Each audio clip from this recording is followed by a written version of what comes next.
الشیطان الرجیم بسم اللہ الرحمن الرحیم وبہ نستعین وہو خیر المعین صلی اللہ علی سیدنا محمد وآلہ الطاہرین۔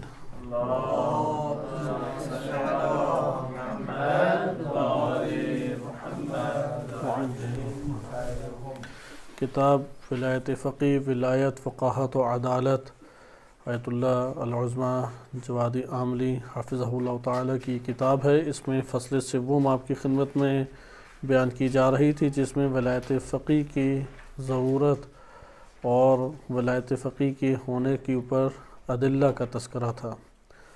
ضرورت ولایت فقی امام خمینی رحمۃ اللہ علیہ کی نظر میں ایک بدیہی امر ہے کہ جس کے موضوع اور محمول کا فقط تصور ہی حکم لگانے کے لیے کافی ہے۔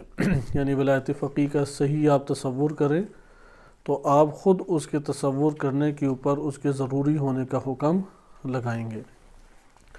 ہم نے 3 طرح کی دلیلوں کو مطالعہ کیا، کیونکہ دلیل کی نوبت بعض اوقات ایسی صورت میں آ جاتی ہے کہ بہت ساری چیزیں شبہات کا شکار ہو جائیں یا پنہا انسان سے ہو جائیں۔ دلیل ہمارے پاس ایک دلیل عقلی تھی، عقلی محض تھی، جس کو آپ مطالعہ کر چکے ہیں، اور اس میں ہم نے قاعدہ لطف کو بھی تفصیلی طور پہ مطالعہ کیا اور اس سے بھی استفادہ کیا۔ دوسری ہمارے پاس دلیل تلفیقی آتی ہے، جس میں عقل اور نقل ہر دو سے آپ استفادہ کرتے ہیں۔ آج ہم اس کو انشاءاللہ ملاحظہ کریں گے۔ دلیل تلفیقی سے مراد ہے کہ دلیل جو عقل اور نقل سے مرکب ہے۔ اس کو سمجھنے کے لیے آپ کو تھوڑے بعض دقیق مباحث میں داخل ہونا پڑے گا کہ اس کی تفصیلات تو درس میں بیان کرنا ہمارے لیے اس ٹائم ممکن نہیں ہے، لیکن اشارتاً کچھ ذکر کیا جائے گا۔ اور یہ ہم پڑھ چکے ہیں کہ دشمن کو فقط ولایت فقی کے نظریے سے دشمنی نہیں ہے۔ اگر صرف نظریے کی حد تک بیان ہو تو قرآن کریم ایک جامع طور پہ شریعت کی زبان بھی ہے اور انسانیت کے لیے ایک جامع نظام رکھتا ہے۔ قرآن کریم مکمل طور پہ ایک معاشرے کو چلانے کے لیے احکام کے اعتبار سے، آداب کے اعتبار سے، اخلاق کے اعتبار سے، افکار کے اعتبار سے ایک جامع کتاب ہے، اور قرآن ہی ہمیں ہدایت کرتا ہے کہ رسول اللہ صلی اللہ علیہ وسلم و ائمہ اہل بیت علیہ السلام کی طرف رجوع کیا جائے۔ لیکن دشمن کو جس سے ٹکراؤ ہے وہ ٹکراؤ کیا ہے کہ اس کو اجرا نہ کیا جائے، مجری سے خطرہ ہے۔ اور یہی ہم غدیر کے میدان میں بھی ملاحظہ کرتے ہیں کہ امیر المومنین علیہ السلام کی جب اعلان کی باری آئی تو اس وقت دشمن جو ہے وہ بیدار ہوا اور اس نے اس ٹائم پہ سازشوں کو شروع کیا، اور اسی کا خطرہ نبی صلی اللہ علیہ وسلم نے محسوس بھی کیا۔ یہاں پہ اس طرف توجہ رہے کہ ولایت فقی میں ولایت کا کلمہ علمی دنیا میں ایک مشترک لفظی ہے، حتیٰ فقہ کی دنیا میں ایک معنی نہیں رکھتا۔ یعنی آپ ایک دفعہ کہتے ہیں کہ حاکم کی ولایت، حاکم کی ولایت اور ولایت فقی بھی ہر جگہ پہ حاکم شرع اور ولایت فقی ایک جگہ پہ ایک معنی نہیں رکھتی۔ اسی طریقے سے مجتہد کی ولایت ہے، باپ کی ولایت ہے، یا اسی طریقے سے مالک کی ولایت ہے۔ یہ ہمارے ہاں فقہی ابواب میں ذکر کیے گئے ہیں، اور ان ابواب میں اس ولایت کے دائرے میں رہتے ہوئے گفتگو کی جاتی ہے کہ آج کل بالخصوص بعض وہ افراد جو ولایت فقی کے حوالے سے محدود مطالعات رکھتے ہیں یا اپنے اساتذہ کی فقط اندھی تقلید کرتے ہیں، انہوں نے امام خمینی رحمۃ اللہ علیہ کی کتابوں سے، کتاب البیع سے اور اس طرح دیگر کتابوں سے اسکرین شاٹ لیے ہوئے ہیں، اور اس میں وہ واضح کرتے ہیں کہ دیکھیں امام خمینی رحمۃ اللہ علیہ تو اس ولایت عامہ کے قائل نہیں ہیں، یعنی وہ جو ولایت فقی کو اختیارات وسیع کا بیان کیا جاتا ہے اس کے قائل نہیں ہیں، وہ تو اسی دائرے میں قائل ہیں۔ لہٰذا جب ہم ولایت فقی کہتے ہیں تو اس سے مراد وہ باپ والی ولایت نہیں ہے، مجتہد کے فتویٰ والی ولایت بھی نہیں ہے، حاکم شرع کے قضاوت اور احکام اجرائے حدود کی والی ولایت بھی نہیں ہے۔ ولایت سے ہماری کیا مراد ہے اس جگہ پر؟ معاشرے کی مدیریت۔ اس کو ذہن نشین کریں کہ معاشرے کی مدیریت مراد ہے، یہ محل نزاع ہے۔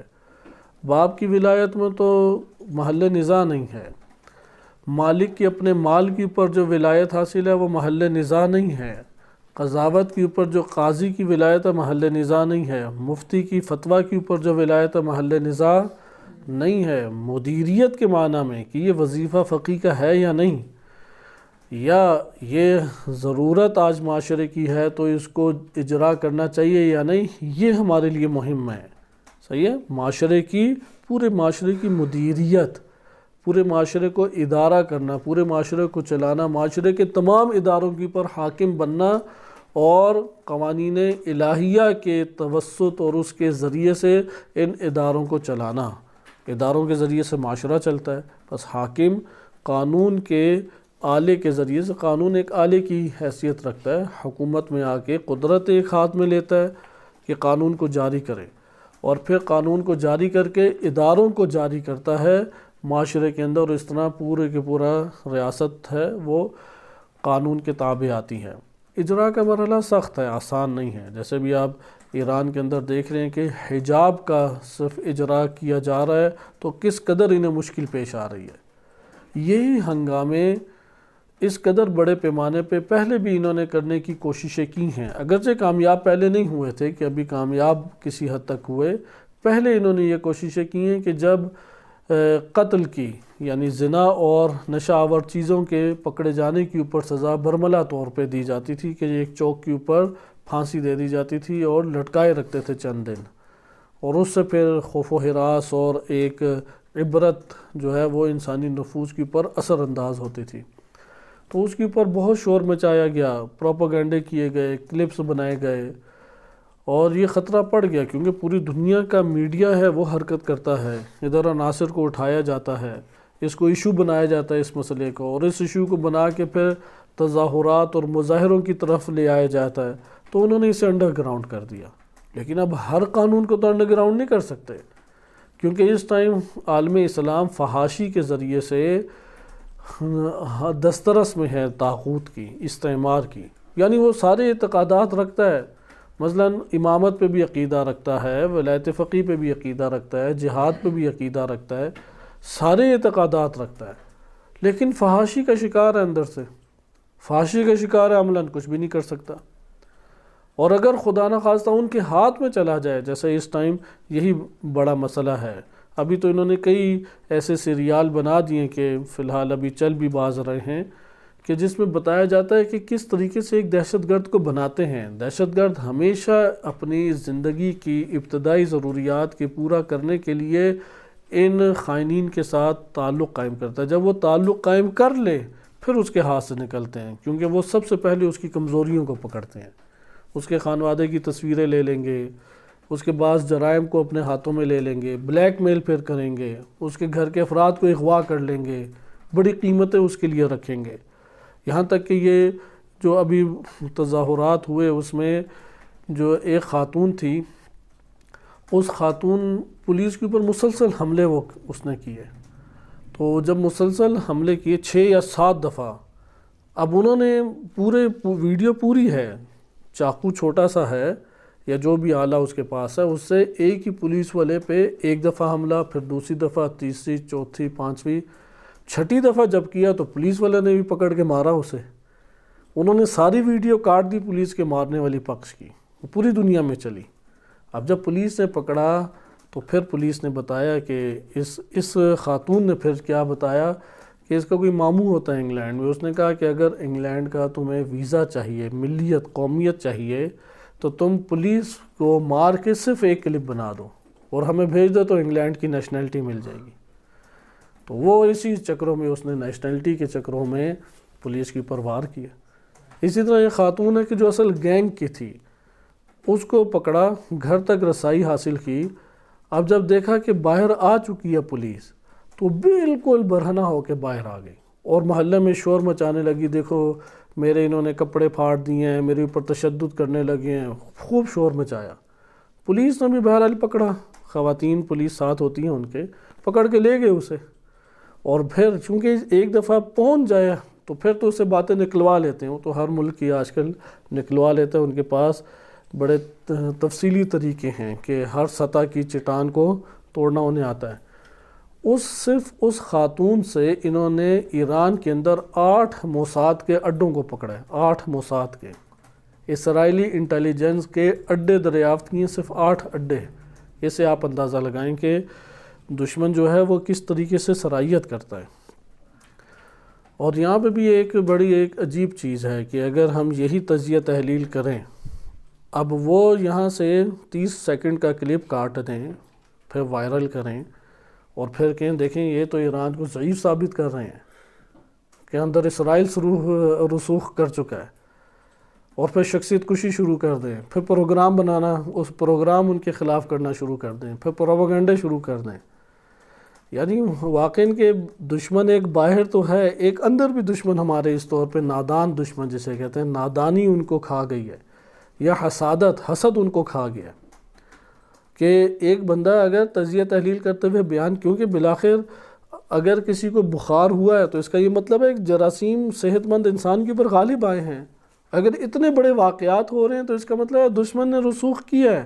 تو ہم نے یہ کب کہا ہے کہ دشمن رسوخ کر جائے تو شکست بھی مد مقابل کھا گیا ہے؟ جھوٹی تصویر پیش کرنا کوئی عقل مندی تو نہیں ہے، یا حقیقی حالات سے آپ کا چشم پوشی کر لینے سے دشمن تو فرار نہیں کر جائے گا۔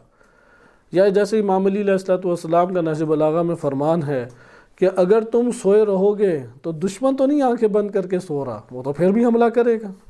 لہٰذا یہ بیدار کرنے کے لیے چیزیں ہیں کہ اپنے آپ کو فروخت مت کریں، ایسے افراد پہ نگاہ رکھیں، وہ عوامل جاننے کی کوشش کریں کہ جن کی بنیاد پہ یہ افراد فروخت ہو جاتے ہیں۔ اس لیے یہ جو تظاہرات کا ہونا ہے، دہشت گردی کا ہونا ہے، کہ کل جو دہشت گردی ہوئی تقریباً 15 بندے ایرانی ٹی وی کے مطابق اور ایرانی سوشل میڈیا کے مطابق 20 بندے یا 21 بندے شہید ہوئے، انہوں نے بعد میں 21 بندوں کی بہرحال لسٹ بھی جاری کر دی، اور اسی طرح سے کافی بندے زخمی بھی ہیں۔ دہشت گردوں کا ارادہ تھا کہ 40واں دن ہے یہ، جب سے تظاہرات شروع ہوئے ہیں تو چہلم تھا یہ، تو چہلم میں 40 بندے انہوں نے مارنے تھے، یہ اعلان تھا ان کا، تو 40 نہیں مار سکے وہ۔ اور شیراز کی جگہ ایسی ہے کہ ایران میں 2-3 سائڈوں کے اوپر ہی اہل سنت آبادیاں زیادہ ہیں، اور وہ ساری بارڈر کی ہیں۔ پاکستان بارڈر پہ بلوچ ہیں، عراق بارڈر پہ کے قریب کرد بن جاتے ہیں، اور یہ جو کردستان ہے اس کے فتنے بھی ہیں۔ جیسے یہ خاتون ایک مری، ایک خاتون کے مرنے پہ انہوں نے ہنگامے کھڑے کیے ہیں، اور ادھر اب جو 20-21 شہید ہوئے اس پہ سب خاموش ہیں، اس میں انہیں کوئی آزادی کی نہیں رمق دکھائی دیتی، کوئی اس حوالے سے ان کے اندر یہ احساس نہیں جاگتا کہ اس ظلم کے اوپر بھی شور مچائیں کہ بیرونی طاقتیں بیرونی افراد کے ذریعے سے ایک ملک کے اندر داخل ہو کے نہتے مظلومین یا نہتے شیعوں کو ایک مکتب کے افراد کو قتل و غارت کی بھین چڑھاتے ہیں۔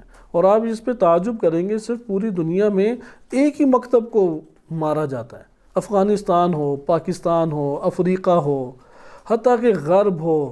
کیا مسئلہ کہاں پہ ہے اس مکتب کے ساتھ؟ کیونکہ یہ مکتب اول روز سے جب نبی صلی اللہ علیہ وسلم کی حیات طیبہ میں وجود میں آیا تب سے طاغوت سے مبارزے میں ہے۔ اس کا دشمن اصل طاغوت ہے، اس کا دشمن شیعہ سنی نہیں ہے، اس کا دشمن صرف اور صرف غیر دین غیر مسلم نہیں ہے، اس کا دشمن ظلم ہے، اس کے دشمن سارے یہودی بھی نہیں ہیں، یہودی میں صیہونی ہیں، صیہونیت ان کے دشمن ہے۔ لہذا یہ جو دشمنی کو اگر آپ احساس نہ کریں تو اس سے ہمارے وہ اگلا جو دشمن ہے وہ خاموش ہو کے نہیں بیٹھے گا، یا تو وہ اپنا حامی بنا لے گا یا آپ کی غفلت سے فائدہ اٹھاتے ہوئے آپ کو نقصان پہنچائے گا۔ خلاصہ کلام یہ صرف تذکر کے طور پہ تھا کہ جو ہم گزشتہ اس بحث میں وارد ہونے سے پہلے آیت اللہ عظمہ جوادی عاملی حفظہ اللہ تعالی نے جو بیانات ذکر کیے ہیں وہ قابل توجہ ہیں، قابل تحلیل ہیں، اور دشمن کے اثر و رسوخ کا ہونا آشکار قرآن نے خود ذکر کیا کہ مدینہ میں منافقین تھے۔ اب اہل سنت، یہ اہل سنت والی باتیں جو ہمارے بعض افراد کرتے ہیں کہ وہ شور مچاتے نہیں، وہ صرف 8 بندے ہی تھے۔ کیسے ہو سکتا ہے نبی صلی اللہ علیہ وسلم ہوں، امیر المومنین علیہ السلام ہوں، صحابہ کرام ہوں، منافقین زیادہ ہو جائیں؟ یہ تو آپ رسول اللہ پہ شک کر رہے ہیں، انہوں نے تربیت نہیں کی۔ وہی افراد جو آج کے دور میں بعض علماء برحق کے شخصیت کشی کرنے کے لیے، تہمتیں لگانے کے لیے کمر کس چکے ہیں، یہی والی باتیں وہ اس طریقے سے کرنے لگ جاتے ہیں۔ لہٰذا یہاں پہ اب آپ دیکھیں کہ اگلا ہمارا مرحلہ ولایت فقیہ کا کیا ہے دلیل کے اعتبار سے۔ اگلی دلیل ہے مرکب ہے عقل اور نقل سے۔ اس جگہ پہ تھوڑی سی ہمیں فہم و فراست چاہیے، کیونکہ آپ کے لیے اگر خود ولایت فقیہ دلیل سے ثابت نہیں ہے، وہ دلیل بدیہی ہو یا نظری، اگر آپ بدیہی کے قائل ہوں تو بدیہی کے طور پہ آپ اسے لیں۔ آثار بدیہی کے آثار جو ہیں وہ بڑے محکم نظر آتے ہیں انسان کی شخصیت سے، اور اگر آپ نظری کے قائل ہیں تو پھر نظری اساس آپ کے لیے حل ہونی چاہیے۔ لیکن اگر یہ دونوں صورتیں نہیں ہیں تو اس کا مطلب ہے کہ آپ تقلیدی طور پہ قائل ہیں، اور تقلیدی طور پہ فضا تبدیل ہو تو بندہ بھی تبدیل ہو جاتا ہے۔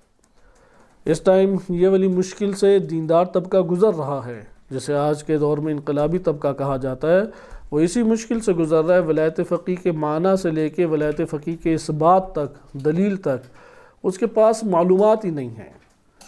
اس حوالے سے اصلاً بیان ہی موجود نہیں ہے مختلف زبانوں میں۔ صرف یہ کہا جاتا ہے کہ ولی فقیہ کی تو ترویج کا قائل ہے، وہ ولی فقیہ کی آواز کے اوپر لبیک کہنے کا قائل ہے، لیکن ولی فقیہ کی معرفت کا قائل نہیں ہے۔ اگر نہیں اس کے پاس علم تو فضا تبدیل ہوگی، اس کے عناصر بھی اندر سے جوش بیٹھ جائے گا۔ لہٰذا دین ہمارے پاس ہے ہی دو سطح کا ہے، ایک ہے تقلیدی دین اور ایک ہے تحقیقی دین۔ تقلیدی دین کی ایک نوع مذمت وارد ہوئی ہے، اگر حق کے اوپر ہے نجات دے گا اس سے تقلیدی دین بھی، جیسا کہ عوام الناس میں اکثر افراد، بلکہ اگر آپ دقت کریں تو ایک بڑی تعداد طلاب و علماء کی بھی تقلیدی دین کے اوپر ہی ہوتی ہے۔ ان کی دلیل کیا ہوتی ہے؟ مرجع کا فتویٰ معلوم کر لو، 40 سال بھی گزر جائے، وہ اخلاق ہو، آداب ہو، تاریخ ہو، رجال ہو، فقہ ہو، ہر چیز میں جی مجتہد کا فتویٰ معلوم کر لو۔ تقلیدی دین جو ہے اس کی قرآن کریم نے تو مذمت، آبائی دین کی مذمت قرآن نے واضح طور پہ کی ہے، آبائی دین کے طور پہ نہ لیا جائے۔ لیکن اگر دین حق ہے اور تقلیدی طور پہ کوئی لیتا ہے، یہ نجات دے گا دین اسے، لیکن وہ منزل کمال کے اوپر نہیں پہنچے گا۔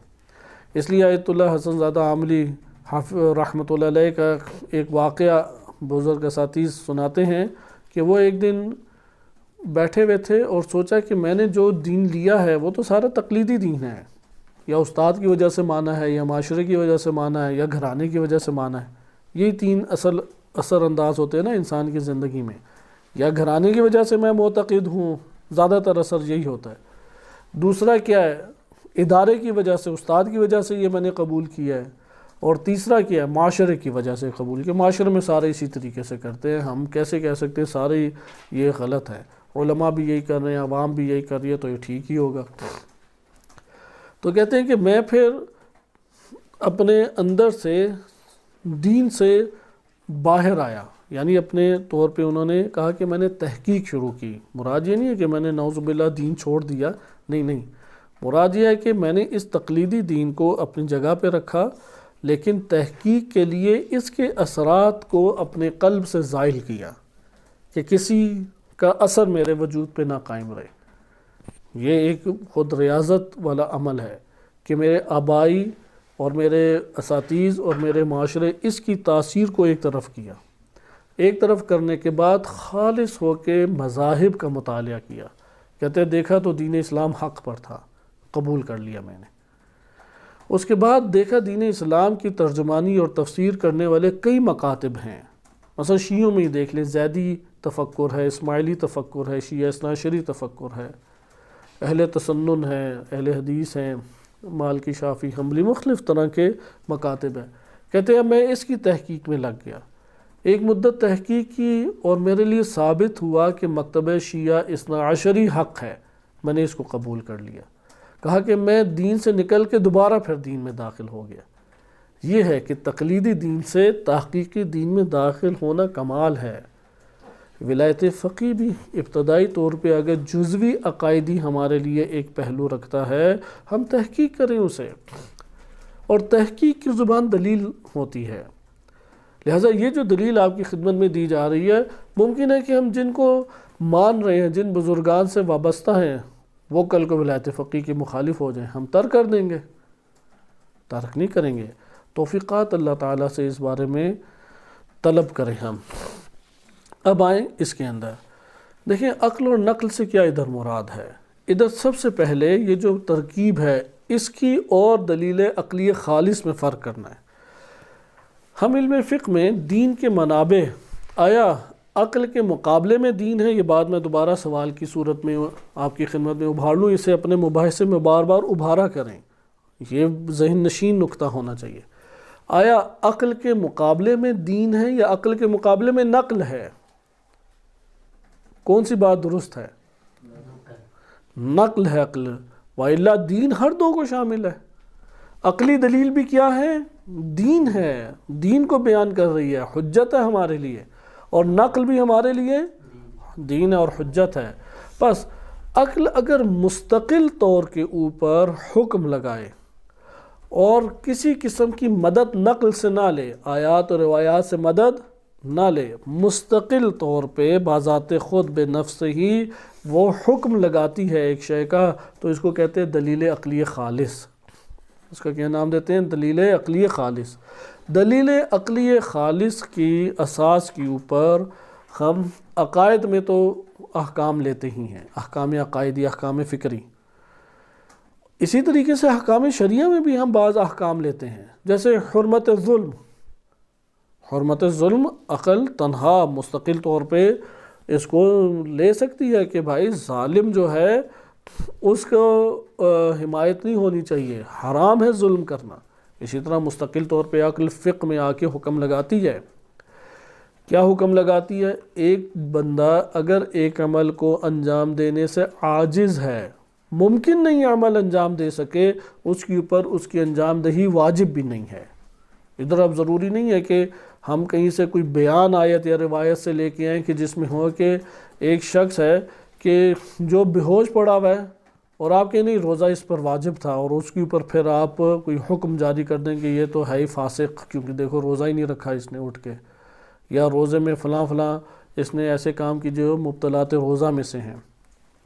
یہاں پہ آپ کیا کہیں گے؟ عقل آ کے حکم دے گی کہ اس کے اوپر واجب نہیں تھا، صحیح ہے، یعنی اس سے تعلق پیدا نہیں ہوا حکم شرعی کا کہ یہ اسے جاری کرے۔ عقل مستقل طور پہ حکم لگائے گی محال ہے عاجز کے لیے کہ اس کے اوپر تکلیف کو وہ انجام دے۔ یہ مرحلہ انجام دہی کے اوپر ہے، صحیح ہے، اللہ کی طرف سے اجراء کے حوالے سے نہیں، انجام دہی کے مرحلے پہ، مرحلہ امتثال جسے کہتے ہیں۔ بس عقل حکم لگاتی ہے۔ فقہ میں بھی استقلال عقل کی بنیاد پہ آپ احکام شریعہ بعض اخذ کرتے ہیں۔ فقہا نے کئی احکام شریعہ اس طور پہ اخذ کی ہیں۔ ویزے کے بغیر کسی دوسرے ملک میں داخل ہونا جائز نہیں ہے۔ آیت اللہ سیستانی حافظہ اللہ تعالیٰ کا بھی یہ فتویٰ ہے، اسی طرح رہبر معظم کا بھی یہ فتویٰ ہے کہ وہ قوانین جو ایک ملک کے نظم و نسق کے برقرار کرنے کا باعث بنتے ہیں اور دین اسلام سے نہیں ٹکراتے، اس جگہ کے شہری کو اس کی اطاعت کرنی چاہیے یا اس کو انجام دینا چاہیے۔ کیا دلیل ہے آپ کے پاس؟ کوئی آیت، کوئی روایت یا حکم عقلی؟ حکم عقلی سے آپ استنباط کریں گے۔ مستقل طور پہ بھی ایک استنباط ہو سکتا ہے، ممکن ہے کہ یعنی فساد کے اعتبار سے کہ ایک نہ کرے تو فساد، اور عقل حکم لگاتی ہے مستقل طور پہ فساد نہیں ہونا چاہیے، حرج مرج اور فساد، وہی عقل مستقل جو دلیل خالص آپ پڑھ چکے ہیں اس کا یہ تقاضا ہے۔ پس فقہی طور پہ کئی اس ٹائم احکامات ایسے ہیں جو دلیل عقلی مستقل کی اساس کے اوپر ہمارے سامنے بیان کیے جا رہے ہیں، فقہاء کرام بیان کر رہے ہیں۔ یہاں پہ جب عقل اور نقل کہا گیا ہے تو یقیناً یہ والی عقل مراد نہیں ہے، اس مرحلے کی عقل مراد نہیں ہے۔ علم فقہ میں اس کا مطلب ہے دو مرحلوں پہ عقل ہے ہمارے پاس۔ ایک دلیل عقلی مستقل کی بنیاد پر اب ہم علم فقہ میں داخل ہو گئے، پہلی دلیل سے جب نکلے ہیں نا تو اب بس آپ آ جائیں نقل میں، علم فقہ کی دنیا میں۔ جب آپ دلیل عقلی خالص میں تھے تو تب کس دنیا میں تھے؟ عقائدی دنیا میں تھے۔ اب جب آپ آ گئے ہیں نقلی دلیل کو ضمیمہ کر رہے ہیں اور اس کے بعد خالص نقلی دلیل پڑھیں گے، ہر دو صورتیں ہمارے لیے علم فقہ میں قابل بحث ہیں، علم فقہ کی ادلہ بنتی ہیں۔ لہٰذا یہاں پہ جو عقل اور نقل سے مرکب ہے، ادھر عقل سے کیا مراد ہے؟ پہلے عقل سے مراد سمجھے۔ ادھر عقل سے مراد ہے کہ عقل وہ عقل کے جو نقل سے استفادہ کرتی ہے، بدون نقل نہیں ہے۔ ابھی بحث کو انشاءاللہ منظم کریں گے۔ وہ عقل جو نقل سے استفادہ کرے گی. اگر نقل سے استفادہ نہ کرتی تو عقل حکم یہ نہ لگاتی. اگر نقل سے یہ استفادہ نہ کیا ہوتا تو اس مرحلے کے اوپر عقل یہ حکم نہ لگاتی. اس کو ہم اس طرح سے بھی کہہ سکتے ہیں کہ عقل ایک دفعہ مستقل طور پہ حکم لگاتی، اسے کہتے ہیں مستقلات عقلیہ، اور ایک دفعہ ملازمات کی صورت میں عقل حکم لگاتی، اسے کہتے ہیں ملازمات عقلیہ. اسے کیا نام دیں گے؟ ملازمات عقلیہ. بس اس کو ذہن نشین رکھیں، ایک ہے مستقلات عقلیہ اور ایک ہے ملازمات عقلیہ. ملازمات عقلیہ کیا کرتی ہے؟ حکم شرعی پہلے آیا ہوا ہے، وہ اس حکم شرعی کے لوازمات سے استفادہ کرتے ہوئے حکم لگاتی ہے. یہ جملہ ذہن نشین کر لیں، کیونکہ علوم میں جب تفقیق اور تحلیل ہوتی ہے تو چھوٹی چھوٹی چیزیں اگر نظر انداز ہو جائیں اور وہ اساسی بھی ہوں تو پھر انسان کے لیے فہم کے قابل نہیں رہتی. یہ نقطہ اہمیت کا حامل ہے کہ ملازمات عقلیہ سے استفادہ کرنا. ملازمات عقلیہ سے استفادے سے کیا مراد ہے؟ ہمارے پاس نقل موجود تھی، یعنی آیت یا روایت موجود تھی، اس آیت اور روایت میں حکم بیان کیا گیا تھا، اور آپ نے اس حکم سے کے لوازمات سے استفادہ کرتے ہوئے اس حکم کے اوپر ایک اور حکم کو ظاہر کر دیا، یا عقل نے اس کے اوپر ایک اور حکم لگا دیا. درست ہے؟ نقل سے کیا مراد ہے؟ نقل سے ہماری مراد ادھر آیات اور روایات اہل بیت علیہ السلام ہے. البتہ روایات معتبر ہونی چاہیے. جب علم فقہ میں آ جائیں تو سندی بررسی ضروری ہو جاتی ہے. درست ہے؟ لہذا سند اگر ضعیف ہے تو پھر وہ ہمارے لیے دلیل نہیں بنے گی. اب توجہ کریں، یہاں پہ آیت اللہ جوادی عاملی حافظہ اللہ تعالی نے اس بحث کو جو دلیل مرکب از عقل و نقل ہے 3 حصوں میں تقسیم کر دیا ہے. صحیح، اگر آپ ان کے کلام کو پڑھیں تو کتنے حصوں میں یہ دلیل 3 حصوں میں تقسیم ہے. پہلی ہے تقسیم کہ جس میں انہوں نے عمومی طور پہ یہ بیان کیا ہے کہ کس طریقے سے عقل جو ہے وہ استفادہ نقل سے کرتی ہے. 2 قسمیں انہوں نے کر کے بیان کی ہے. عقل کیسے نقل سے استفادہ کرتی ہے اور حکم لگاتی ہے، پہلے تو انہوں نے حصے میں یہ بیان کیا. دوسرے حصے میں ولایت فقیہ کے اوپر دلیل کو بیان کیا ہے. صحیح ہے، دوسرے عقل اور نقل دونوں کو مرکب کر کے ولایت فقیہ کی ضرورت کے اوپر کیا ہے، حکم کو انہوں نے ذکر کیا. اور تیسرے میں بعض احکام شرعیہ ذکر کیے اور 5 مثالیں دی ہیں، اور ان 5 مثالوں میں انہوں نے بیان کیا کہ عقل دیکھیں کس طریقے سے روایت سے استنباط کرتے ہوئے ایک فقیہ عقلی دلیل کے اوپر ایک حکم ظاہر کر رہا ہے. یہ بڑا دلچسپ مرحلہ ہے، یہ جو تیسرا ہے مثالوں والا. اس سے آپ کو بعض ایسے امور بھی پتہ لگیں گے جو آج کے دور میں مختلف فی ہیں، یعنی اختلافی ہیں، اور اس میں اگر کوئی ایک نظر علمی بیان کر دے تو پھر اس کے بھی پیچھے افراد، کیونکہ بعض ہیں ان کا کام یہ ہے کہ انہوں نے شخصیت کشی کرنی ہے، اہانت کرنی ہے، تہمتیں لگانی ہے، اور پھر پروگرام اس کے اوپر منعقد کرنے ہیں. اس کے اوپر بھی ان کی اسی طریقے سے ایک روش کے طور پر آشکار ہوتا ہے. لیکن وہ احکام اگر آپ دقت سے دیکھیں گے تو اس میں آپ کے لیے چند چیزیں آشکار ہوں گی. آئیں عقل و نقل سے مرکب دلیل کے پہلے حصے کی طرف. پہلے حصے میں انہوں نے 2 طرح سے بات کو ذکر کیا ہے. ایک دفعہ ایسا ہوتا ہے کہ شریعت کی طرف سے، شارع کی طرف سے حکم بھی آیا، موضوع حکم بھی آیا. آپ جانتے ہیں نا کہ موضوع حکم جو ہے وہ ہمیشہ ضروری نہیں ہے کہ شارع کی طرف سے ہو. بعض اوقات شارع بیان کرتا ہے شرائط، موضوعیت کی شرائط کون بیان کرتا ہے؟ شارع بیان کرتا ہے. بعض اوقات ایسا نہیں ہوتا، شارع کی طرف سے بہرحال نشاندہی ہوتی ہے موضوع کی، اور موضوع جب متحقق ہو جائے تو حکم شرعی عملاً جاری ہوگا. اگر موضوع متحقق نہ ہو تو حکم شرعی بھی جاری نہیں ہوگا. یہاں پہ اس کو یہ ذکر کرتے ہیں کہ ہمارے پاس دلیل کے ذریعے سے ایک حکم شرعی کا موضوع آ گیا. ہم نے یہ حکم اور موضوع حکم کہاں سے لیا؟ شریعت سے لیا. مثال کے طور پہ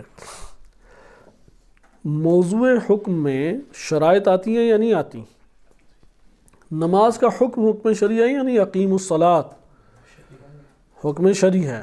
صحیح ہے، وجوب نماز کیا ہے؟ حکم شرعی. لیکن وجوب نماز کی شرائط ہیں یا نہیں؟ ان میں سے بعض شرائط شریعت نے بیان کی، مثلا غصبی جگہ کے اوپر نماز نہ پڑھو. اب یہ جو آیا، ایک طرف سے حکم آیا امر کہ نماز پڑھو، دوسری طرف سے آ رہا ہے غصبی جگہ پہ نماز نہ پڑھو. درست ہے، غصبی جگہ پہ نماز نہ پڑھو، یہ شریعت میں آ گیا. یہاں پہ مسئلہ پیش آ جاتا ہے. بات کیا یہاں میں، مثلا پہلے محتاط لوگ تھے، آج کل جو ہیں وہ تھوڑے سے غیر محتاط افراد بالفرض آپ کہہ لیں. تو انہوں نے کیا کیا، جا کے دونوں کو جم کر دیا. بعض ایسے سوال ہوتے ہیں نا جس میں مولانا صاحب پھنس جائیں، تو کہتے ہیں تم نے یہ سوچا کیوں، یہ تم نے کیا کیوں تھا. وہ جواب دینے کی بجائے اس کے پیچھے ہی پڑ جاتے ہیں یہ تم نے غلطی کی کیوں اور ہمیں درد سر ڈال دیا. اب کہاں سے اس کا جواب ہم لے کے آئیں. بہرحال یہاں پہ کچھ اسی طرح کا مسئلہ ہے. ایک طرف تو مولا نے کہا، اللہ تعالیٰ نے فرمایا کہ نماز پڑھو، اور دوسرا کہا دیکھو غصبی جگہ نہ ہو. صحیح ہے، غصبی جگہ پہ نماز مت پڑھو. اس نے دونوں کو جم کر دیا، بڑے خضوع و خشوع سے تمام مستحبات کے ساتھ غصبی جگہ پہ نماز پڑھ دی. پھر اس نے ٹیلی فون کر کے آپ سے پوچھا کہ اب بتائیں کہ یہ میری نماز درست ہے یا دوبارہ پڑھوں. صحیح. تو یہاں پہ ہم کیا جواب دیں گے؟ جس نے صدری علم سے استفادہ کرنا ہوتا ہے تو فوراً کہے گا دوبارہ پڑھ لو، مسئلہ نہیں ہے. لیکن جو محتاط افراد ہے، شریعت کا کیا حکم ہے، ادھر مسئلہ ہمارے درپیش ہے. فقیہ جو ہے وہ تو بہت ہی زیادہ احتیاط کے اوپر عمل کرتے ہیں، کیونکہ بہت گہری اور شرعی ذمہ داری ہے ان کی کہ حقیقی شرعی مسئلہ اس کے سامنے آشکار کریں. تو کیا محسوس ہوتا ہے کہ یہاں پہ اب ہم کیا حکم لگائیں کہ اس نے غصبی جگہ پہ نماز پڑھ دی، اب نماز دوبارہ پڑھے یا نہ پڑھے؟ ادھر عقلی بحث شروع ہو گئی. علم اصول فقہ میں ایک چیپٹر کھول گیا نہیں کے باب میں، کہ آیا جب ایک شے سے نہیں کی جائے تو نہیں جو ہے وہ فساد پہ دلالت کرتی ہے یا نہیں. اس کے آپ کہہ دیں فساد پہ دلالت کرتی ہے، نہیں کو انجام دیا تو وہ عمل بھی فاسد ہے. ان دونوں کا تعلق اب یہ ہمیں کسی آیت یا روایت نے بیان کیا کہ آپ نے اگر ایک شے سے نہیں وارد ہوئی تھی اور آپ اگر اس نہیں کو انجام دے دیں تو وہ نہیں کا انجام دینا اس عمل کے بطلان پہ دلالت کرتا ہے. یہ جو ربط آپ دے رہے ہیں یہ آیت یا روایت سے لی یا عقل سے لی ہے آپ نے؟ یا اگر آپ کہیں کہ ربط پہ دلالت نہیں کرتا، فساد پہ دلالت نہیں کرتا، یہ حکم بھی اگر لیں تو یہ عقل سے لیا یا آپ نے آیت یا روایت سے لیا ہے. اس لیے اصول فقہ میں یہ اہمیت کی حامل بحث ہے اور اسی نماز سے مربوط یہ مباحث ہیں. اب یہاں پہ آپ آ کے دیکھیں گے کہ بعض ہیں جنہوں نے کہا کہ اگر امر اور نہیں ہے، امر اور نہیں میں اجتماع ممکن ہے. جو کہتے ہیں علماء امر اور نہیں پہ اجتماع ممکن ہے، انہوں نے عقل سے اس بات کو لیا یا نقل سے لیا؟ عقل سے لیا. اور اس کا نتیجے میں وہ کیا حکم دیں گے کہ ہاں اس نے نماز پڑھ کے اطاعت کی اور غصبی نماز میں تصرف کرنے کی وجہ سے نافرمانی کی. اطاعت کا ثواب الگ ملے گا، نافرمانی کا مواخذہ اس کا الگ سے ہوگا. لیکن وہ افراد جو کہتے ہیں کہ امر و نہیں کا اجتماع ناممکن ہے، امر و نہیں کا اجتماع ناممکن ہے، وہ کہتے ہیں کہ یہاں پہ کیا ہو جائے گی، نماز اس کی باطل ہے. یہ باطل ہونے کا حکم لگانا یا نماز کے صحیح ہونے کا حکم لگانا، یہ فقیہ بزرگوار نے عقل کی مدد سے حکم لگایا یا نہیں لگایا؟ بس عقل کی مدد سے حکم لگایا. یہ اس کو کہتے ہیں مرکب دلیل. تو یہ دلیل مرکب. اس کی ایک اور مثال بھی لے سکتے ہیں. نماز پڑھ رہا ہے، نامحرم پہ نگاہ کی. نامحرم پہ نگاہ کرنا حرام ہے یا نہیں؟ ادھر نماز بھی پڑھ رہا ہے. اب آپ یہ کہیں کہ نہیں اور امر جم نہیں ہو سکتے، آئے نماز فاسد ہے اس کی، دوبارہ سے نماز پڑھے. اس لیے اس بحث کو ضرور پڑھیں، دلچسپ بحث ہے کہ یہ کلیہ قاعدہ آپ کو دے دے گی اصول فقہ میں. پھر آپ فقہی مسائل آپ کے لیے بیان کرنا آسان ہو جائیں گے. کون سی صورت ہے جب فساد ہے، کون سی صورت ہے فساد نہیں ہے، یا کیا اقوال ہیں اسے پڑھیں. بہرحال یہ پہلی قسم آپ کے سامنے آ گئی کہ عقل جو ہے یہاں پر مستقل طور پہ حکم لگا رہی ہے. یہاں پہ عقل لوازمات سے استفادہ نہیں کر رہی.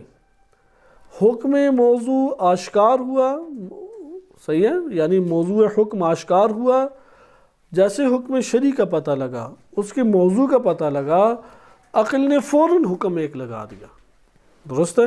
یہاں پہ عقل نے ان کے لوازمات سے استفادہ نہیں کیا، بلکہ عقل نے مستقل طور پر حکم لگایا بطلان کا یا صحت کا، صحت کا یا بطلان کا۔ لیکن ایک مرتبہ عقل جو ہے وہ مستقل طور پہ نہیں حکم لگاتی۔ ادھر مستقل سے مراد وہ معنی مستقل نہیں ہے جس میں وہ شریعت کی محتاج ہی نہیں، ادھر شریعت کی محتاج ہے لیکن لوازمات سے استفادہ نہیں ہے، درست ہے؟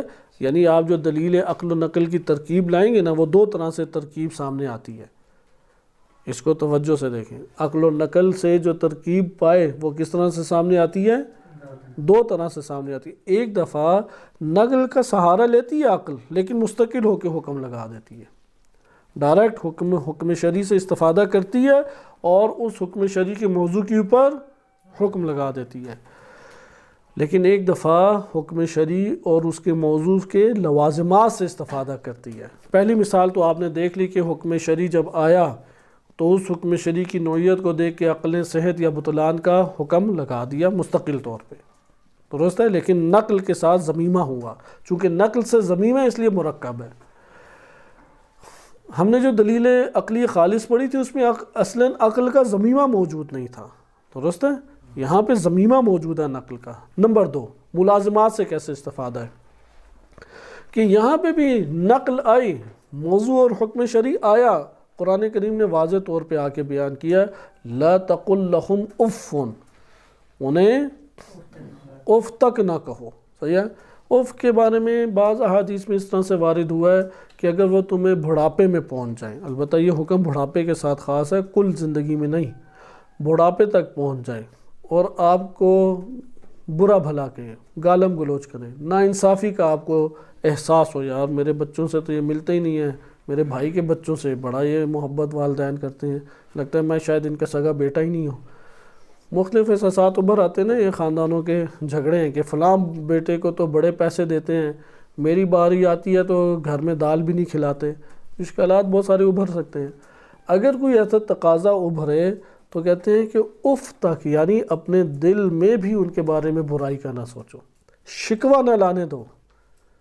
اگر ایسی نوبت آ جائے جس میں آپ دیکھ رہے ہیں کہ وہ خطا کے اوپر ہے، میرے والدین برا بھلا مجھے کہہ رہے ہیں، گالم گلوچ کر رہے ہیں، ناانصافی کا رویہ کر رہے ہیں، واضح طور پہ امتیاز برت رہے ہیں مجھ سے، واضح طور پہ مجھے بالکل ہی نظر انداز کر رہے ہیں، میرا حق بھی نہیں دے رہے، عزت کا بھی خیال نہیں کرتے، تو یہاں پہ کہتے ہیں شکوہ نہ لاؤ اپنے وجود میں اگر بڑھاپے تک پہنچ جائیں۔ اب یہ جب حکم آ گیا تو یہاں سے عقل ایک لازمے سے استفادہ کرے گی، صحیح ہے؟ اسے مفہوم موافقت کہیں یا مفہوم مخالفت کہیں گے، مفہوم سے استفادہ عقل نے کیا، صحیح ہے؟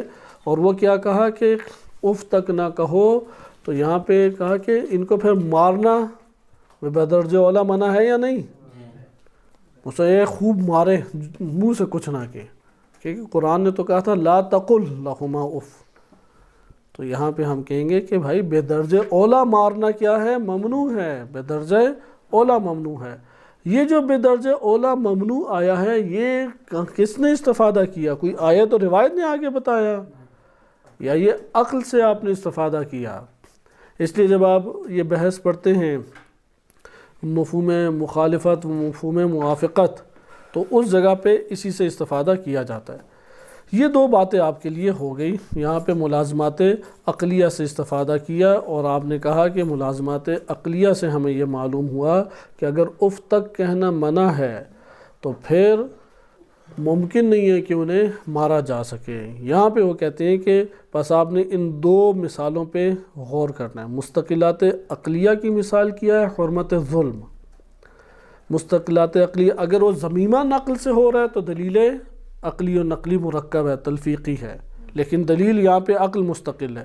لیکن ایک دفعہ ملازمات سے آپ استفادہ کرتے ہیں اور ملازمات سے استفادہ کرتے ہوئے آپ حکم لگاتے ہیں، جیسے ابھی آپ نے ملاحظہ کیا اور اس کو دیکھا۔ اچھا، اب آپ آ جاتے ہیں ولایت فقی کے اوپر دلیل۔ ولایت فقی پہ یہاں پہ دلیل کیسے قائم ہوتی ہے اس کو ذرا توجہ سے دیکھیں، اور اسی کے ضمن میں پھر ہمارے پاس اگلے احکام آئیں گے، احکام والی صورتیں ایک دو ہم اشارتاً پڑھیں گے، بقیہ اگلے درس میں۔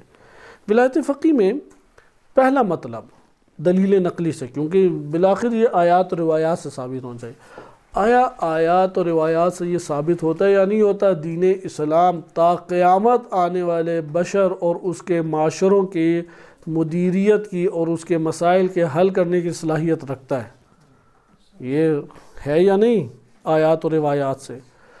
دین اسلام تا قیامت جب تک آئے گا اس کے اندر تحریفات ایسی برپا نہیں ہوں گی کہ یہ ناکارہ ہو جائے معاشرے کے لیے.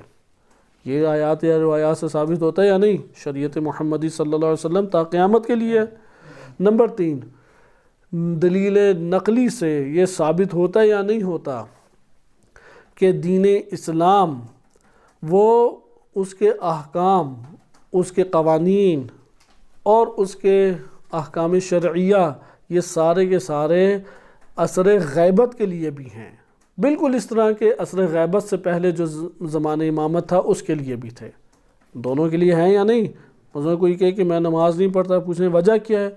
کیونکہ میں 260 ہجری سے پہلے والے دور میں اسلامی قوانین کے جاری ہونے کا قائل ہوں، اس کے بعد کا قائل نہیں ہوں. جب امام آئیں گے تو پڑھ لیں گے. تو آپ کیا کہیں گے کہ نہیں بھائی، دین اسلام تا قیامت کے لیے ہے، اس کے قوانین تا قیامت جاری ہونے چاہیے. یہ بات درست ہے؟ اگر آپ اس بات کا انکار کر دیں تو پھر روزے ہر کوئی چھوڑ دے گا، کہے گا جب امام آئیں گے تو رکھ لیں گے. 260 ہجری تک زمانہ امامت تھا، اور جب امام ہوں تو تب قوانین اسلام جاری ہونے چاہیے، تب شریعت محمدی صلی اللہ علیہ وسلم ہمارے لیے کارآمد ہے، اس کے بعد نہیں ہے. اس لیے عصر غیبت میں ہمیں نہ دین اسلام کے قوانین کی حاجت ہے، نہ اس کے اجراء کی حاجت ہے، اور نہ ان فقہی احکام کو اختیار کرنے کی حاجت ہے. یہاں پہ آپ کہیں گے کہ نہیں، قرآن اور روایات ہمیں یہ بات بتاتی ہیں کہ یہ دین اسلام تا قیامت لوگوں کے لیے ہے. جس طرح عصر غیبت سے پہلے تھا یہ، اسی طرح سے عصر غیبت کے بعد بھی ان قوانین کی ضرورت ہے، اس کے اجراء کی ضرورت ہے، اور اس کے تابعداری اور اطاعت کی ضرورت ہے. ایک آیت میں آپ کی خدمت میں پڑھ دیتا ہوں، سورہ فصلت آیت نمبر 42 ہے. ارشاد باری تعالیٰ ہوتا ہے لا یأتیہ الباطل من بین یدیہ ومن خلفہ ولا من خلفہ. لا یأتیہ الباطل من بین یدیہ ولا من خلفہ. نہ سامنے سے باطل آ سکتا ہے قرآن میں یا دین اسلام میں، اور نہ پیچھے سے دخل اندازی کر سکتا ہے. اسی بنیاد پر یہ تا قیامت کے لیے ہمارے لیے نوشتہ نجات ہے، ہمیں یہاں تا قیامت حل موجود ہے. یہ بات ہمارے پاس اول، یہ پہلا مقدمہ ہو گیا. یہ ہم نے نقل سے لیا یا نہیں؟ قرآن کریم کی اس آیت سے لے رہے ہیں نا، اور آپ آیات روایات لا سکتے ہیں. نمبر 2 مقدمہ، یہ بھی نقل سے لیں گے. دوسرا مقدمہ یہ ہے کہ دین تعطیل نہیں ہے، دین معطل نہیں ہے. دین اگر معطل ہو جائے تو پھر تو نماز، روزہ، حج، زکوٰۃ، خمس، جہاد کچھ بھی ہمارے لیے لازم نہ رہے. دین معطل نہیں ہے، نہ زمانہ امامت میں معطل تھا، نہ زمانہ غیبت میں معطل ہے. درست ہے؟ دین کا تعطیل نہیں ہے. اس کو ایک اور زبان میں بیان کریں، ہے دوسرا مقدمہ. آیات اور روایات اہل بیت علیہم السلام ہمیں آ کے بتاتی ہیں کہ دین تعطیل نہیں ہے. دین کے احکام، دین کے اخلاق، اخلاقی تعلیمات، دین کے اندر جو افکار بیان کیے گئے ہیں یہ زمانے عصر غیبت میں بھی جاری ہوں گے.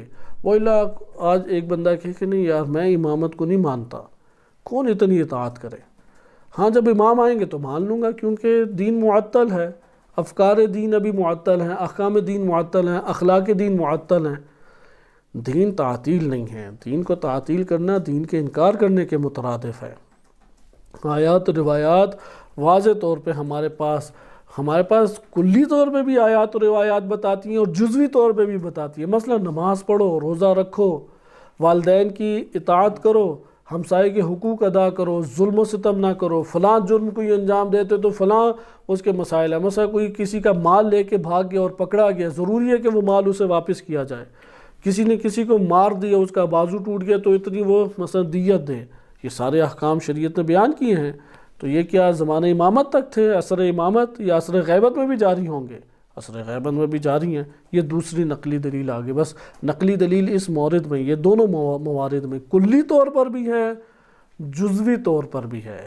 ایک ایک مسئلے کے ضمن میں بھی ہم آرام سے استنباط کر سکتے ہیں. نقل ہمارے لیے واضح ہو گئی. اب جب آپ کو یہ معلوم ہو گیا دین تا قیامت لوگوں کے لیے اللہ تعالیٰ نے نازل فرمایا، اور نمبر 2 وہ معطل بھی نہیں ہے، تو یہاں پہ سامنے ہمارے یہ بات آئے گی تو پھر دین کو جاری کرو، کیوں نہیں دین کو جاری کرتے؟ تو وہ کہیں گے دین کو کیسے جاری کریں، اس ٹائم عصر غیبت میں ہیں ہم۔ تو یہاں پہ عقل آپ کو آ کے پھر یہ بات بیان کرے گی کہ آپ احکام اسلام کے جو اجتماعی اور سیاسی احکام ہیں، آپ ان میں ان کی رعایت کرنے کے لیے پھر مراحل طے کریں۔ بالکل اسی طریقے سے اگر آپ کے لیے نماز کا وقت ہو گیا ہے اور پانی بھی مہیا ہے اور نماز پڑھنا واجب ہو گیا ہے، تو وہ کہیں گے جا کے وضو کرو، کہیں گے پانی نہیں مل رہا، کہیں گے پھر پانی تلاش کرو۔ اب آپ نے کہہ دیا دین ہمارے لیے تا قیامت ہے، اور تا قیامت ہونے کے ساتھ ساتھ وہ معطل بھی نہیں ہے، ذمہ داری کے طور پہ بھی ہمارے کندھوں کے اوپر عائد ہوتی ہے اس کی ذمہ داری، تو وہ کہیں گے کہ پھر اب آپ کے لیے لازم ہے کہ اس دین سے استفادہ کرو، اس کے مطابق عمل کرو، اس کو ڈھالنے کی کوشش کرو۔ یہاں پہ سوال پیدا ہوگا کہ کون ڈھالے؟ عقل کہے گی وہ ڈھالے گا جو سمجھتا ہے دین کو۔ لازم تھا حکومت کے بغیر، قدرت کے بغیر نہیں حاصل ہوگا۔ عقل کہے گی کہ حکومت پھر بناؤ، کہیں گے حکومت کس کے ہاتھ میں دیں؟ عقل کہے گی کہ جو فقیہ ہو، جو دین شناس ہی نہیں ہے، مجتہد ہی نہیں ہے، دین کے قوانین کا جسے نہیں پتہ، وہ کس طرح سے جاری کر سکتا ہے؟ عقل کہے گی جامع شرائط فقیہ کو لے کے آؤ۔ عدالت اعلیٰ درجے کی ہو، عصمت کے بعد ایسی ہو کہ جھلک تو کم سے کم موجود ہو امامت کے قرب کی، اس کے اندر قریب ترین جو بھی عدالت کا مورد بنتا ہے وہ ہو۔ تو عقل یہاں پہ یہ احکام کو جاری کر کے ولایت فقیہ کو ثابت کرے گی۔ واضح بات، بس ایک مقدمہ ہو گیا، اور عقل اسی ضرورت سے استفادہ کرتے ہوئے، جس طرح بقیہ 2 مثالیں تھیں صحت اور بطلان کی، یہاں پہ عقل کہے گی کہ پھر یہاں پہ منظم کرو اپنے آپ کو اور جاری کرو اسے۔ ایسا نہیں ہے ایک جگہ پہ شیعہ آبادی موجود ہے اور وہاں پہ یہ توانائی بھی موجود ہے کہ پڑھے لکھے علماء موجود ہیں، اور اس جگہ پہ ان کے پاس یہ قدرت موجود ہے کہ اللہ کی حدود کو جاری کر سکے، اب جاری نہیں کرتے۔ وہ کہتے کیوں جاری نہیں کرتے؟ کہیں گے کہاں کہا ہے کہ جاری کیا جائے؟ ہم کہیں گے دین آپ کو کہہ رہا ہے جاری کرو، تو یہاں پہ ان کا یہ عذر مانا جائے گا؟ یہ عقل کہے گی کہ یہ یہاں پہ گناہگار ہیں۔ تو آپ نے اس جگہ پہ اس عقلی دلیل کو، عقل جو حکم لگاتی ہے، اس کو آپ نے ملاحظہ کیا۔ اس کے ضمن میں انہوں نے احکام سیاسی اور اجتماعی اسلام کے عنوان سے ایک ٹاپک باندھا ہے۔ بس آپ نے اس جگہ پہ دیکھا کہ عقل یہ حکم لگاتی ہے افکار بیان کر کے، میں پھر یہ عرض کر دوں کہ یہ 2 نقل کے آپ مقدموں کو اگر ایک ضم کر کے ایک مقدمہ قرار دے دیں، اور پھر عقل یہ حکم لگائے گی کہ اس کو انجام دیا جائے، تو عقل اس کی انجام دہی کے اوپر جو حکم لگا رہی ہے یہ تلفیقی دلیل ہمارے پاس بنے۔ مثلا ایک بندے کو آپ گمراہی سے نجات دے سکتے ہیں، تو عقل کیا حکم لگائے گی کہ جا کے اسے گمراہی سے نجات دو۔ ایک جگہ کے اوپر آپ کسی کو اس کا حق عطا کر سکتے ہیں، وہاں پہ آپ کے لیے کیا لازم قرار پائے گا؟ اس کا حق اسے عطا کیا جائے۔ تو یہ ہمارے پاس عصر غیبت میں پھر استنباط، حتیٰ کہ تقلید کی بھی یہی ہے، آپ کو معلوم ہو کہ دلیل قائم کی جاتی ہے کہ جب ایک بندہ جاہل ہے اور ایک عالم ہے، اور عالم جاہل تک ایک حکم شرعی پہنچا سکتا ہے، تو وہ حکم شرعی اس کو اس کے کہنے کے اوپر پہنچائے۔ احکام شرعیہ میں پہلی انہوں نے مثال حج کی دی ہے۔ حج کب ہوگا؟ سفر میں حج کر سکتے ہیں یا نہیں؟ ماہ سفر میں، ماہ سفر آپ کر لیں، ماہ محرم میں بنو امیہ کا دین ہو تو بدھ کو بھی نماز جمعہ پڑھائی جا سکتی ہے۔ صحیح ہے، ہم جس مکتب کے قائل ہیں اس مکتب اہل بیت علیہ السلام میں ماہ حج میں ہی حج ہوگا۔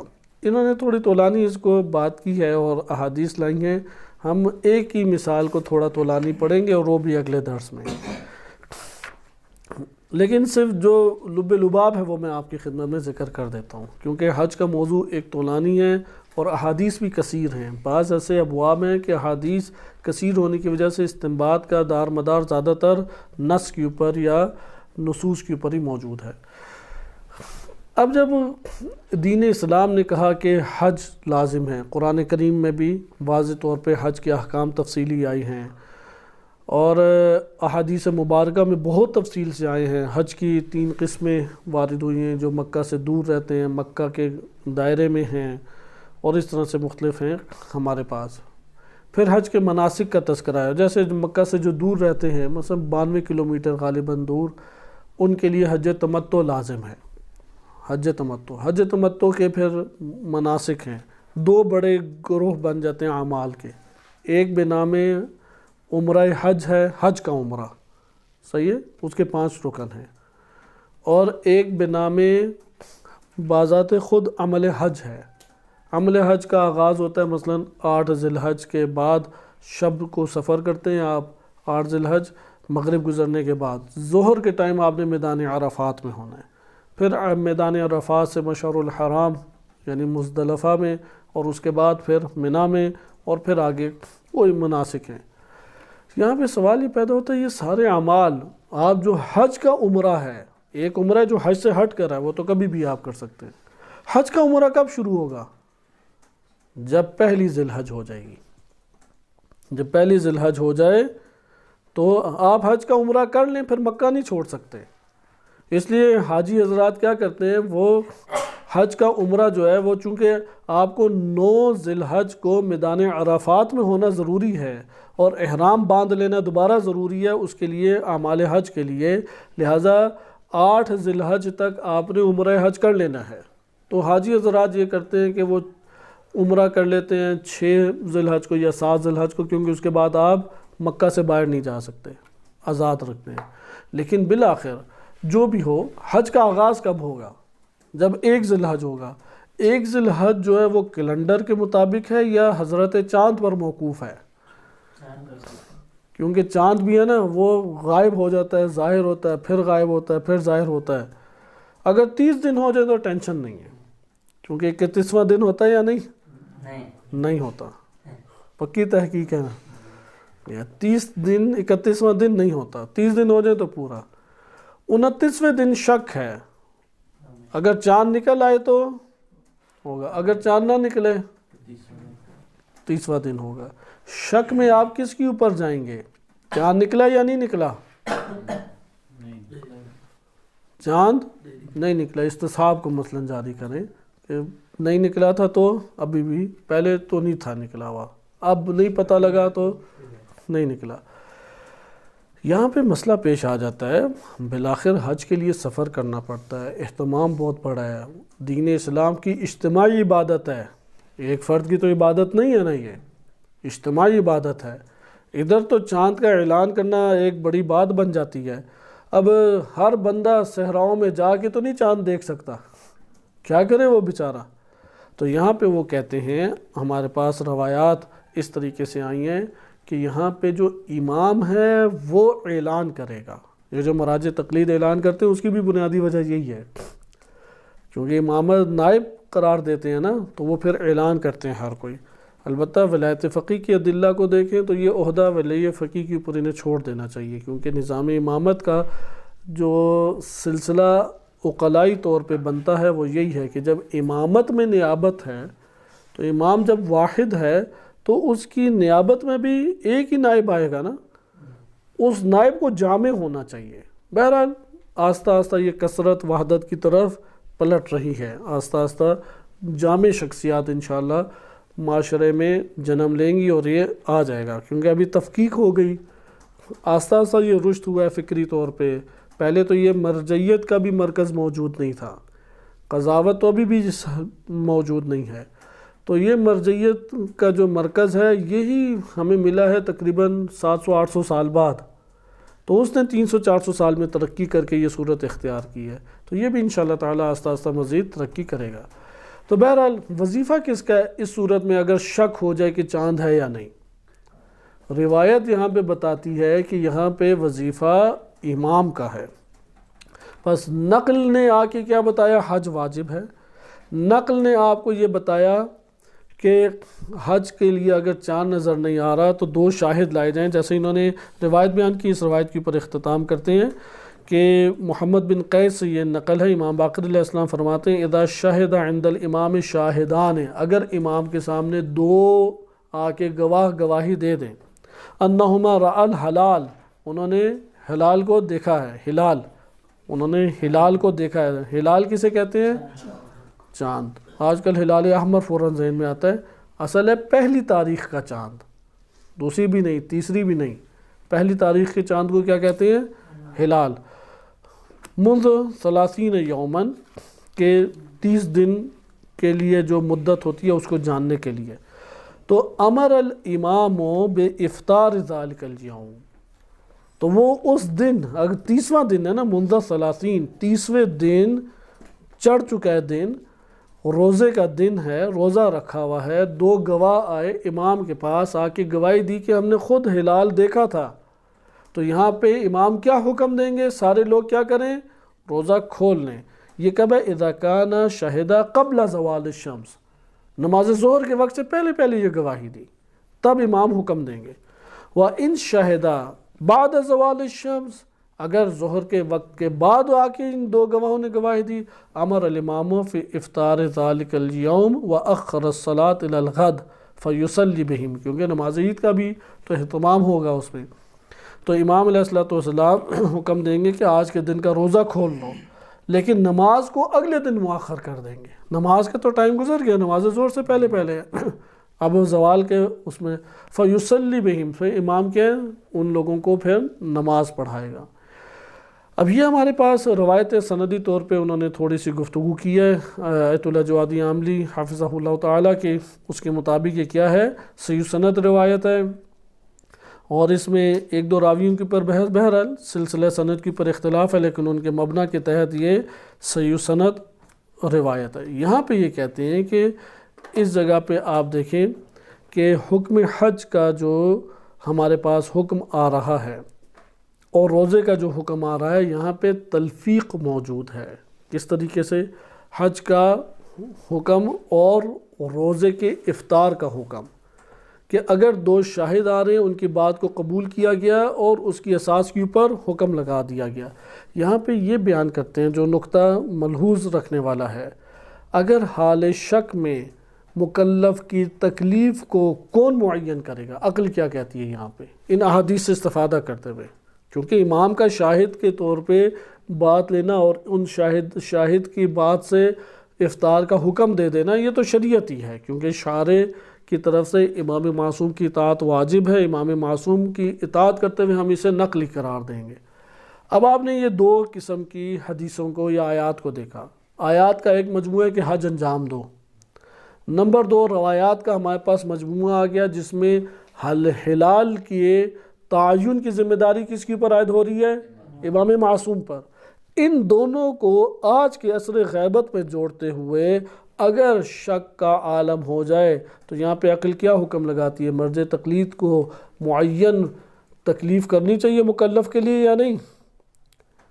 مکلف کے لیے تعین کرنی چاہیے۔ یہاں پہ وہ پھر اس اعتبار سے تعین کرتے ہیں اور ذکر کرتے ہیں کہ حج جو ہے وہ حتماً انجام دینا چاہیے، حج کو معطل نہ کریں، حج ضروری ہے۔ اب ہے باب صوم میں، باب حج کی نہیں ہے یہ، حج میں اعلان کون کرے گا؟ اور روایت کس باب میں ہے؟ باب صوم میں، روزے کے باب میں ہے نا۔ تو یہاں پہ حج کے حکم کے اعلان کے لیے چاند کے تعین کو آپ صرف روزے کے ساتھ مختص کریں گے یا عقل وسعت دے گی؟ ہمارے علم فقہ میں ایک اور قیاس، چونکہ باطل ہے، البتہ قیاس باطل ہونے سے مراد ہے جو غیر منصوص بالعلہ ہے۔ تنقیح المنات کے عنوان سے ایک قاعدہ ہے، اس قاعدے میں آپ عقل کے اس استعمال کو بہت واضح دیکھ سکتے ہیں، اس کے بیان کی آج گنجائش نہیں ہے۔ انشاءاللہ تعالی اگلے درس میں آپ کے سامنے دلیل عقلی کا ایک اور چھوٹا سا تعارف پیش کرتے ہوئے بقیہ 4 احکام بیان کیے جائیں گے۔ آج آپ نے حج کے عنوان سے سنا، کیونکہ دلیل عقلی کی علم فقہ میں تعریف کیا ہے، ہر وہ قضیہ، ہر وہ حکم، ہر وہ قضیہ، عقلی قضیہ، ہر وہ عقلی قضیہ جس کے توسط سے حکم شرعی حاصل ہو سکے، اسے کیا کہیں گے؟ دلیل عقلی۔ یعنی جس بھی عقلی ضابطے سے آپ حکم شرعی کو اخذ کر سکیں، اسے علم فقہ میں کیا نام دیا گیا ہے؟ دلیل عقلی۔ اس کو پھر آ کے انہوں نے ذکر کیا کہ یہاں پہ جو دلیل عقلی ہمارے پاس ہے یا وہ فعلی ہے یا شرطی ہے، صحیح ہے؟ اگر فعلی ہے تو تحلیلی ہے یا ترکیبی ہے؟ پھر ذکر کیا شرطی اور ترکیبی یہ دو دلیلیں مستقل ہوتی ہیں۔ انشاءاللہ اس کو ہم اگلے درس میں پڑھیں گے۔ صلی اللہ علیہ سیدنا